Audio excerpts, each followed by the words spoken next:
नमस्कार, मैं हूं मेघा सिंह और आप सभी का स्वागत है एसपीएन 9 न्यूज में। गुजरात में कांग्रेस अब हार्दिक पटेल के जाने के बाद एक नई रणनीति लेकर आई है। दरअसल अब हार्दिक पटेल के इस्तीफे के बाद कांग्रेस एक पट्टीदार को ढूंढने की कोशिश कर रही है और इसके लिए अब उन्होंने नरेश पटेल का दरवाजा खटखटाया है। जी हाँ, यहाँ पर कांग्रेस के कई दिग्गज नेता नरेश पटेल के फार्म हाउस पहुंचे और वहां पर उनसे मुलाकात की और अब ऐसा कहा जा रहा है कि हार्दिक पटेल के इस्तीफे के बाद जो पद खाली हुआ है उस पर अब नरेश पटेल शामिल हो सकते हैं कांग्रेस में।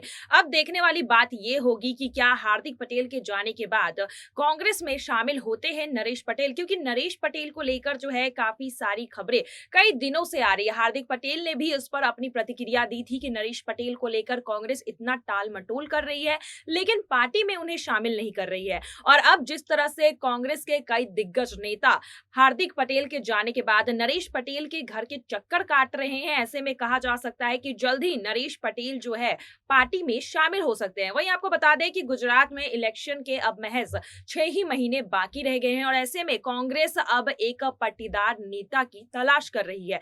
यहाँ पर आपको बता दें कि ऐसा कहा जाता है कि गुजरात में अगर सियासत हथियाना है, अगर सत्ता पर कब्जा जमाना है तो यहाँ पर पट्टीदार नेताओं का वोट जो है, यहाँ पर पट्टीदार नेताओं की भूमिका काफी हो जाती है, क्योंकि पटेल वोट बैंक जो है गुजरात में काफी अहमियत रखता है और ऐसे में अब कांग्रेस जो है नरेश पटेल की तरफ रुख कर रही है। और अब देखना यह होगा कि क्या नरेश पटेल गुजरात में कांग्रेस पार्टी को ज्वाइन करते हैं, क्योंकि यहाँ पर जब कांग्रेस के नेताओं से पूछा गया तो उन्होंने कहा कि वो चाहते हैं कि नरेश पटेल जो है जल्द से जल्द पार्टी में शामिल हो जाएं। उन्होंने बकायदा न्योता भी दे दिया है, लेकिन अब जितनी भी फैसले लेने की जो घड़ी है वो अब नरेश पटेल की तरफ से है, क्योंकि अब उन्हें डिसाइड करना है कि वो पार्टी ज्वाइन करेंगे कि नहीं। और अगर नरेश पटेल कांग्रेस में शामिल होते हैं तो आने वाले समय में गुजरात में जब चुनाव होंगे तो उन पर कितना असर पड़ेगा ये देखने वाली बात है। वहीं दूसरी तरफ हार्दिक पटेल ने जिस तरह से इस्तीफा दिया है और साथ ही अपनी नाराजगी कांग्रेस से जताई है,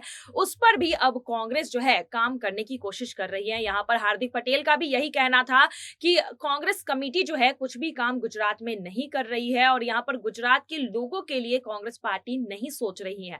लेकिन अब जिस तरह से कांग्रेस जो है गुजरात में एक नए प्लान के साथ उतरी है जिसमें नरेश पटेल को वो चाहती है कि शामिल हो जाए, अब आने वाले समय में गुजरात में क्या दिशा और दशा पलटती है कांग्रेस की, ये देखने वाली बात होगी। और आने वाले चुनाव में क्या वो बीजेपी को टक्कर दे पाएंगी, ये देखना होगा। आज के लिए बस इतना ही। आगे की खबरों के लिए देखते रहिए एसपीएन 9 न्यूज। धन्यवाद।